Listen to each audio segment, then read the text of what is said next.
Hello and welcome to the 283rd session in the AISafety.com reading group. Tonight we'll be discussing the last part of AI Pause Will Likely Backfire by Nora Belrose. Nora Belrose is still the research lead at Eleuther AI, but is now also leading a new movement called AI Optimists or Optimists.ai, arguing that safety is being used to centralize AI research in the hands of a small number of corporations, and that's of course not our view, not my view, but it is interesting what this new organization will do. This is still part of the AI Pause Debate Week, and we are talking about the last section about the practical consequences of an AI pause. So first, again, thank you to Nora Belrose, not only for writing this, but also for leaving a few comments on the YouTube recording of the presentation. So I really appreciate this, and I answered there, and I will try to summarize the discussion there, and perhaps be able to move it a bit further. The things that Nora Belrose chose to comment on was related to her novel argument for alignment. I think it's fair enough that she's interested in that. I think I would be more interested in comments on like my novel arguments, and like everybody is more interested in the things that they've made themselves. That's just how it is. So the first question is, are the AIs like GPTs we are seeing right now, are they in fact white boxes or not? I argued that the common view is that they are black boxes. Scott Alexander just a couple of days ago posted another article stating that this seems to be like really the common view. The way I argued was that these are just large inscrutable matrices, and Nora Belrose on YouTube argued that, well, it doesn't really matter if the weights are unscrutable for an unaided human. For whether this is a white box. I think it does in fact matter whether this white box, black box concepts cut reality at the joint. But this isn't really the thing that I think is important with this analogy. And I think what Nora Belrose thinks is important is that we can just do gradient descent, optimize the network with any loss function that we want. And that is the key thing we can do with these models that turn them into white boxes. And my answer to this is maybe not super relevant to whether it's white box or black box, but my key objection here is that we can in fact not do that for any loss function we want. We can only do it for any loss function that we can specify in computer code. And there is in fact a set distinction, because we would really like to give it a loss function that includes a term for don't take over the world. So it still does useful work, but it doesn't try to take over the world if it gets an opportunity to do that. And this is really hard to put into computer code, so we can in fact not use any loss function we want. Another comment from Nora Belrose is that we can't run gradient descent on a human or an animal brain, and this is very important. It was in fact quite unclear to me why this is very important. But it is argued that we could make children much more obedient and aligned if we could just run ADAMW or do gradient descent on their neural circuitry directly. I think we could certainly make them more obedient, and we could certainly push them towards these kind of easy small goals, but whether we could make them love us in that way is another question, and it's like somewhat I think we would not be deserving of the love of our children if we did that.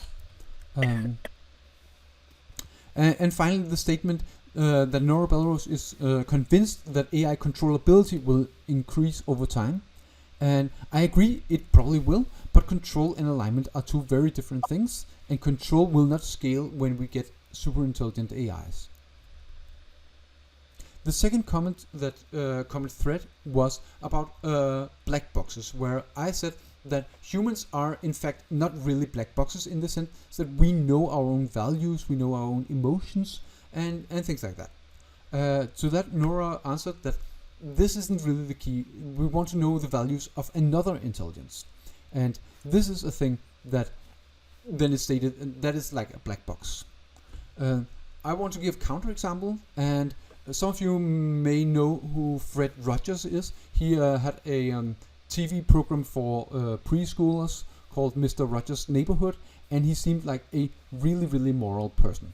And how can I say that he is a really moral person? Like, I am in fact able to peer into the brain of Fred Rogers and say he is probably the kind of guy that would not destroy the world, would not take over the world if he got the opportunity to do so.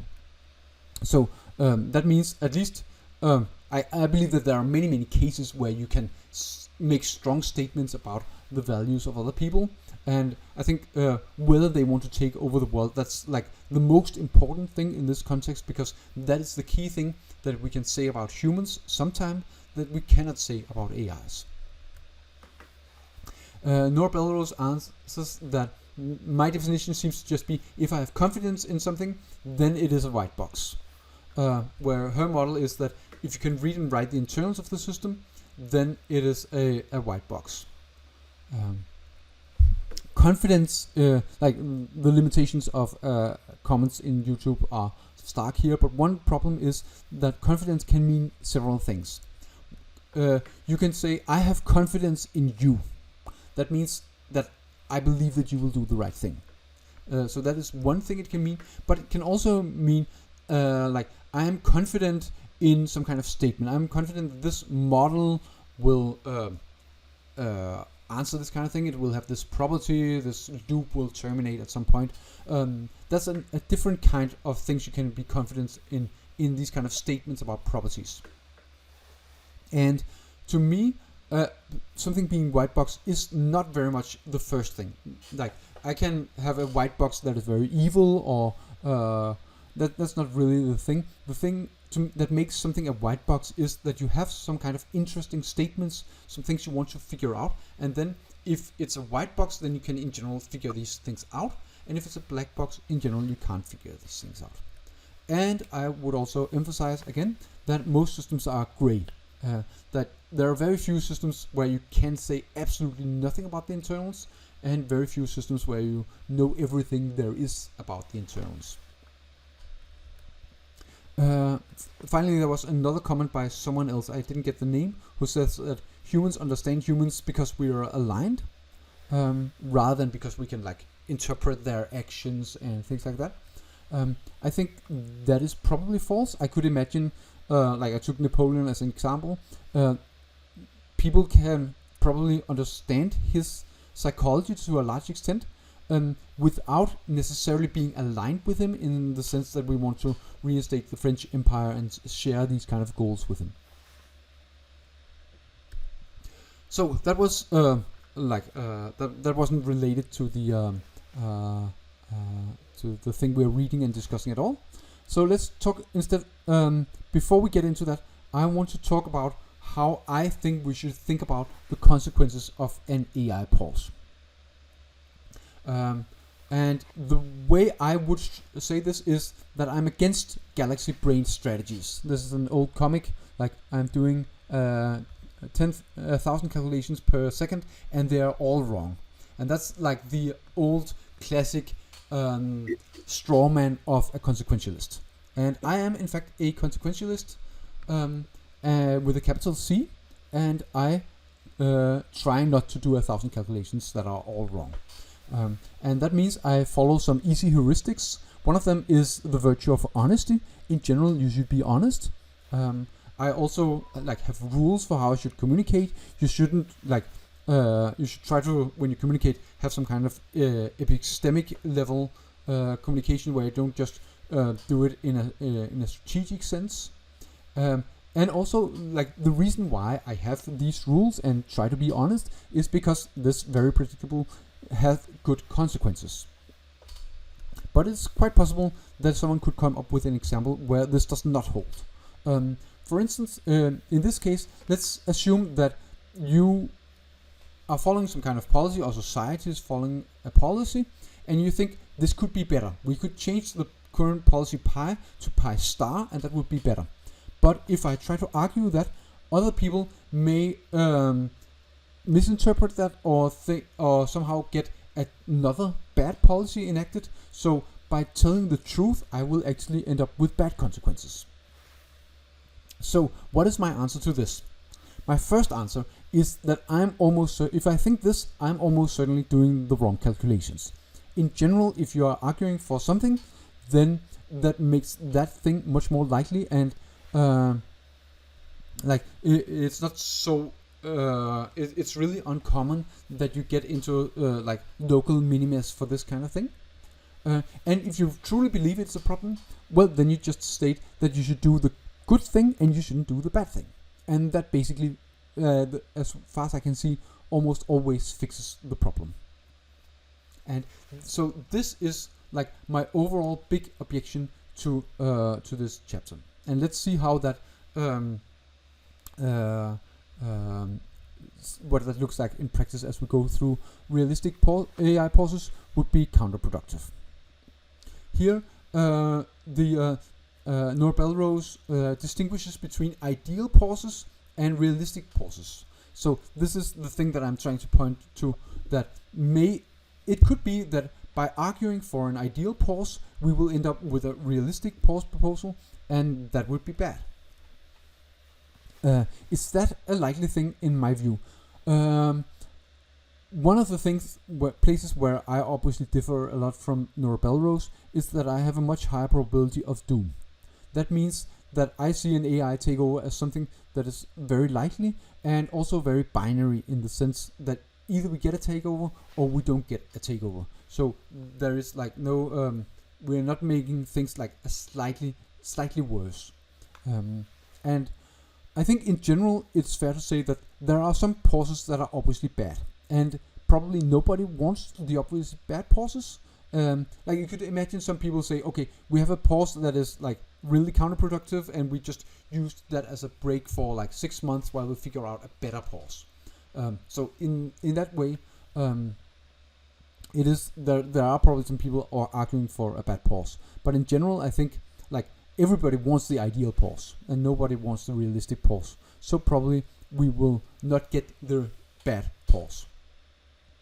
So what possible problems are there with pauses? The first is they may not be international, because the ideal pause is one that binds all governments, but probably North Korea or someone else would not sign this international treaty, and that would make it not a pause.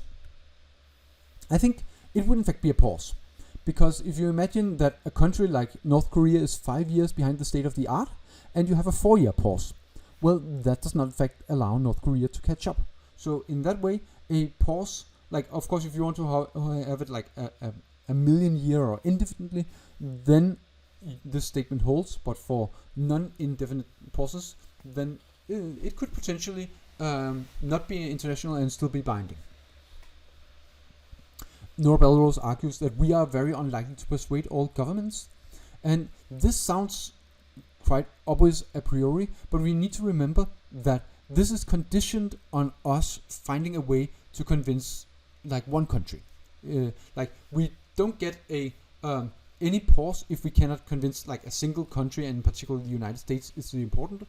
But we're assuming somehow that we are living in a universe where we get some kind of fire alarm, and that is enough to convince the United States. And if we get that, conditioned on that, then I think persuading all governments seem way more likely. There are other ways. Elias Yudkowsky says that like the United States can use airstrikes against North Korea if they believe North Korea is just about to destroy the world. Norbel-Rose makes an analogy with once nuclear weapons were discovered, how all major powers really rushed to make nukes as fast as possible. And like this is many people have noted that the historical record is quite ambiguous, because there was in fact then a non-proliferation treaty that was quite binding without being perfectly binding, and we seem to have actually managed to muddle through. The next issue is the one of permanent tyranny. Could we get that? Well, if we want a global moratorium, then that requires some kind of global government. I think that's true, but it kind of depends on like how long is this moratorium for. Like you could imagine that if all the front runners are currently in the United States, then we may in fact need no global government. Like the United States government could unilaterally stop Anthropic, OpenAI, and DeepMind, and then there would be precisely no global government. But obviously, if you need to have a pause for a longer time, you would need more and more global government. And global government, if we get some of that, then the risk of permanent tyranny increases to 30 to 40%, according to Nora Belrose. I was surprised by this. 30 to 40% seems really high. I guess I have very different models of what causes permanent tyranny. One thing you could say, like many things have been banned through international treaties, nuclear weapons, but also like there are a lot of international treaties, and I think like most of them haven't really increased the risk of permanent tyranny, like anywhere like this, as far as I can tell. There is a separate claim, and that is if governments get AGI and the citizens do not, then I think I would accept the risk of permanent tyranny increasing to 30 or 40% or something like that. But this is not the claim that Nora Belrose is making. She's making the claim that just by having a global ban of AGI, we will increase the risk of permanent tyranny by this much. There are other people who are arguing not precisely the same, but close, in that Matthew Barnett is saying that if we have a pause and it's indefinite, like we never get AGI, it's just forbidden forever, it becomes taboo, then that seems kind of bad. I agree. It seems kind of bad. Again, if that just means we should argue against the bad pause policy. So, in the same way that like nobody actually wants a pause on AI, on AGI that is permanent. Quintin Pope also have an argument that if we do this pause and then kind of we like make an exception for like one AI project that is being centralized in some way, that seems like a bad thing, and I agree it's a bad thing, so we shouldn't do that.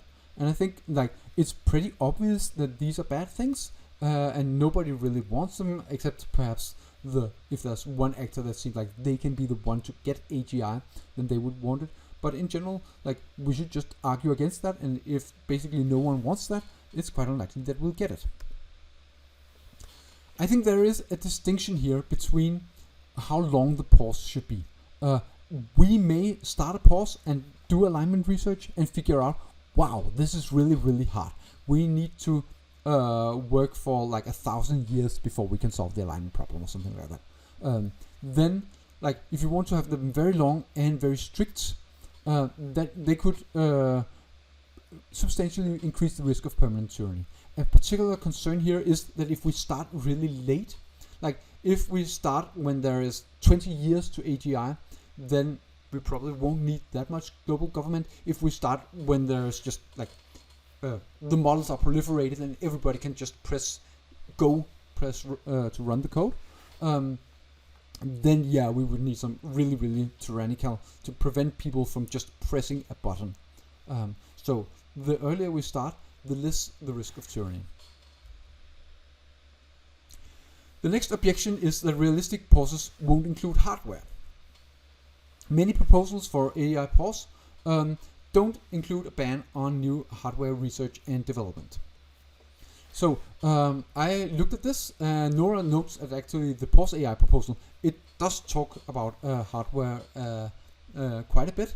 I think the Future of Humanity Institute pause, the Future Life Institute, sorry, not Future of Humanity, also talks about hardware, maybe not quite as much, but it kind of, and Elias Yudkowsky also have a proposal for a pause that explicitly includes hardware. I am unaware of any proposal that doesn't include hardware, but it's possible that there are some people, in particular people arguing for very short pauses, but very urgently. Some of these people probably don't talk about hardware, because that only makes sense on a slightly longer scales. But, says Nora Belrose, that's actually not what she's writing, because hardware research and development is what matters. Like, these are two different things, like the existing hardware, who can have it and how should it be licensed, and also how about new hardware. And that could in fact also be really possible and really important. I agree it could be important, particular for the overhang, but I think like these two things are very tightly related, in that if you make strong restrictions on who can have this hardware, then if the hardware developers then come up with some better hardware, then obviously that won't be allowed in some sense. And like if you can't build it, then people will probably not do a lot of research. We may be in a situation where we are this so close to dangerous AGI that we need to ban not just the TPUs, tensor processor units, but ordinary GPUs. That seems a lot harder. And I think this is true. Like, the more we allow software to improve, and the less hardware is needed, and that makes it a lot harder to also stop hardware. But if we do in fact manage to get a global consensus again on that AI is an existential threat, then I think limiting GPUs is in fact very possible. Next problem is hardware overhang. Will we get so at this point we are assuming that the pause is non-global and hardware is not included. So we are getting already a really bad pause here. And the question is, what will be the consequences of this when it stops being enforced? Like, if we just stop from day to day and hardware has been improved, then we would get a dramatic capability jump, and that would obviously be really dangerous. And so this is an example of some policy that is obviously really stupid, and nobody would want that.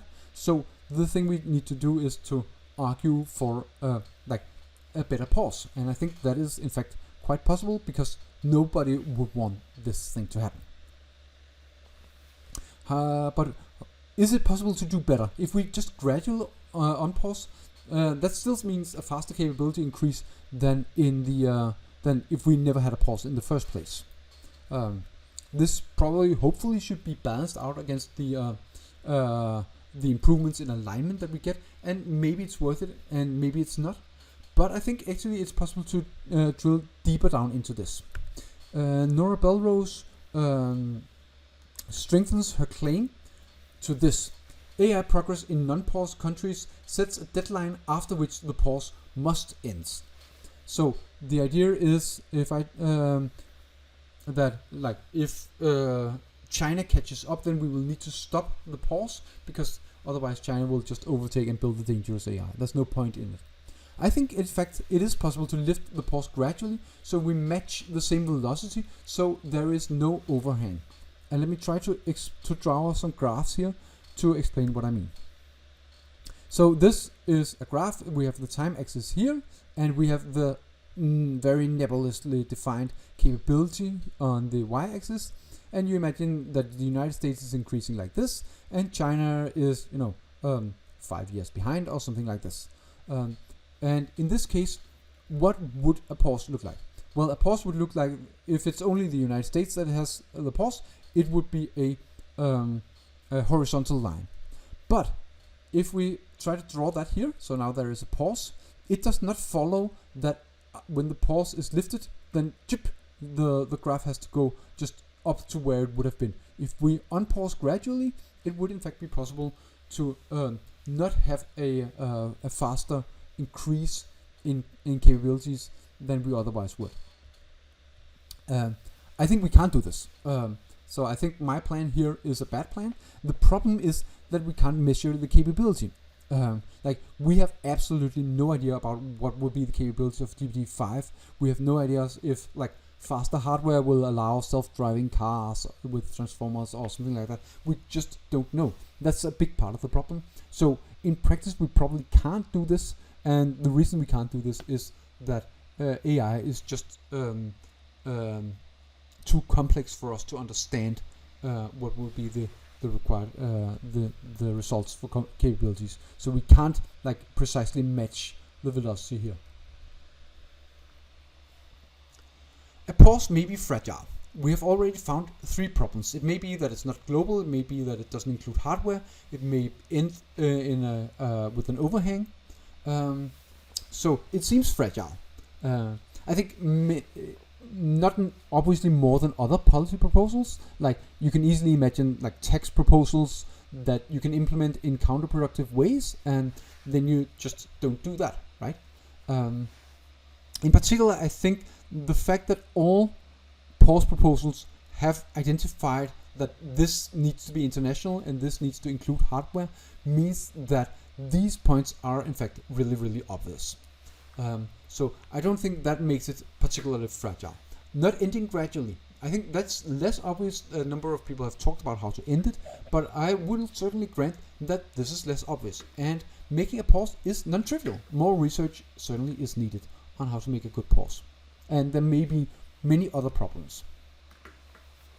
The claim here is that AI pauses, are they more fragile than other proposals, the other policy proposals? Nora Belrose makes the claim that these must be implemented perfectly or they would backfire.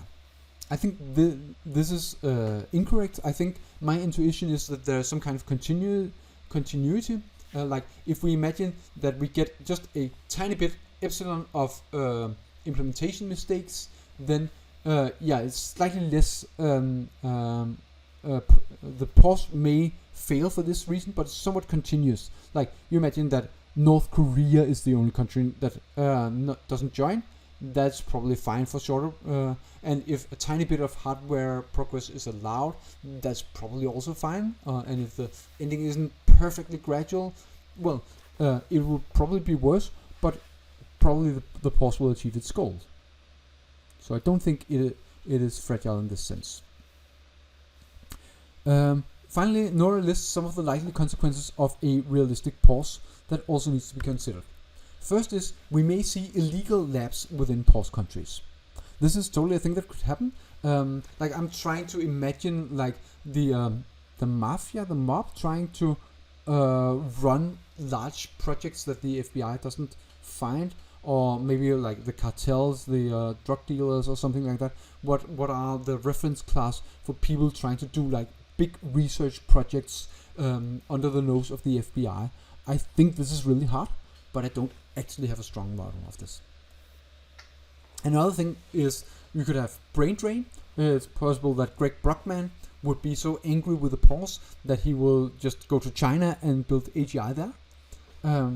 Again, this is a thing that could happen, but once the government decides that this is a key priority, that becomes really hard. Like there are probably people in the United States right now designing nuclear submarines and thermonuclear bombs and these kind of things, and these people could probably go to China and get a lot of money for their knowledge. And in general, they don't do that. States are really good at preventing people from doing this. So I expect this will be really a sharply limited effect. A more serious problem, in my estimate, is that we could see the non-pause countries increase research and development in dangerous technologies. And that is, in fact, a live possibility. There are some things pushing against this. These countries may be partially convinced, even if they're not convinced enough to sign the treaty.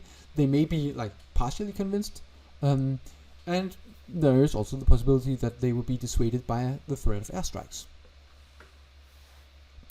We could see that dual-purpose research would slow down. And I think this is, in fact, a really good point that Nora Belrose is raising here, one that I do not have a good answer for. Because I think this is, in fact, totally a thing that would happen. A lot of alignment research is also capability research. And if we want to do some kind of licensing on that, then that seems potentially quite problematic. Like, it's also a thing that could, be fixed. It doesn't seem that difficult to fix, but I think this is a good, strong objection to AI pause. We could see some of the legal labs exploit loopholes. I think this is a totally a thing that could happen. I think it's very unlikely. Like, I have a hard time with nuclear weapons. I have a hard time seeing General Electric actually building a nuclear bomb, and because they find some kind of loophole in the United States legal code. But this is the thing we should be wary of, and if we spot something like that, we should stop it, and we should do research on how to stop that. If we allow hardware increases, that's going to make enforcement harder. I totally agree, and that's why we should make restrictions on hardware. We could see a pause become politicized. I would, if we get a pause now without any without raising the sanitary waterline or a fire alarm or something like that, then I think this is true. But in this assumption, we are starting with the assumption that there is a consensus that AI is dangerous. And I think if you start with that assumption, then it could still be politicized, but the risk is somewhat lower. Finally, we get some of the more sad possibilities. We could definitely see conflicts. We could definitely see airstrikes. We could definitely see war as a consequence of a pause. And I think that is a possibility. It's also, you can also tell the opposite story, that humanity is coming together against a common enemy in AI.